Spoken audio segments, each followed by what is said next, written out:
ఆంధ్రప్రదేశ్లో ప్రస్తుతం ఒకటి ఎన్టీ రామారావు గారికి భారతరత్న అన్నటువంటి దాని గురించి ఎప్పటి నుంచినో జరుగుతున్నటువంటిది, ఎప్పటికప్పుడు ఇస్తారు అన్నటువంటి ప్రచారం ఆ పైన ఆగిపోతూ ఉండడం సాగింది.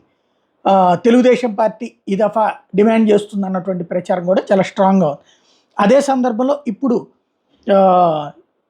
చంద్రబాబు గారు తాజాగా రామోజీరావు గారికి, తెలుగు జాతికి రామోజీరావు గారు చేసిన సేవలకు గాను తగిన గుర్తింపు రావాలి, ఎన్టీఆర్ రామోజీరావులకి ఇద్దరికి కూడా భారతరత్న సాధించడం మన బాధ్యత, రామోజీరావు ప్రజల ఆస్తి, ఆయన స్థాపించిన వ్యవస్థను భావితరాలకు అందించాలి, ఎన్టీఆర్ రామారావు ఇద్దరు యుగ పురుషులు, అమరావతిలో రామోజీ విజ్ఞాన కేంద్రం ఏర్పాటు చేస్తాం, రాష్ట్రంలో ఒక రోడ్డుకి రామోజీ మార్గం అని పేరు పెడతాం, విశాఖలో రామోజీ చిత్రనగరి కూడా ఏర్పాటు చేస్తామని ప్రకటించారు. ఒకసారి ఆయన ఏమన్నారు విందాం.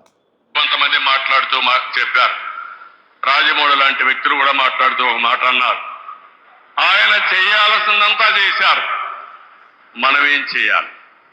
ఈ సందర్భంగా ఆంధ్రప్రదేశ్లో ఉండే, తెలంగాణలో ఉండే తెలుగు వారందరికీ విజ్ఞప్తి చేస్తున్నా, మనం కోరుకునేది తెలుగు జాతికి ఆయన చేసిన సేవల కోసం ఈ వ్యవస్థ చిరస్థాయిగా ఉండాల్సిన అవసరం ఉంది, ఈ లెగసీని కంటిన్యూ చేయాల్సిన అవసరం ఉంది.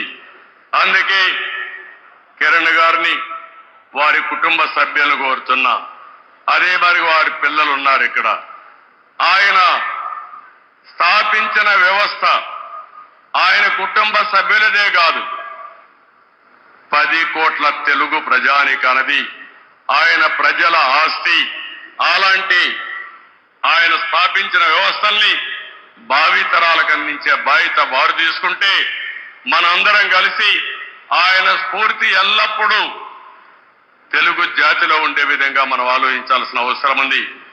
ఎన్టీ రామారావు గారికి కూడా భారతరత్న ఇవ్వాలని చెప్పి మనం ఎప్పటి నుంచో పోరాడుతున్నాం. అదే సమయంలో రామోజీరావు గారికి కూడా భారతరత్న సాధించడం మనందరి బాధ్యత.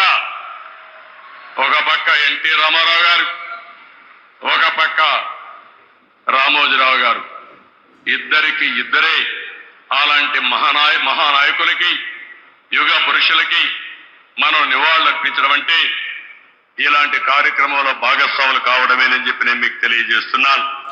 ఇది కీలకమైనటువంటిది. భారతరత్న ఆ ఇద్దరికి కావాలని కేంద్ర ప్రభుత్వాన్ని కోరబోతున్నారు చంద్రబాబు.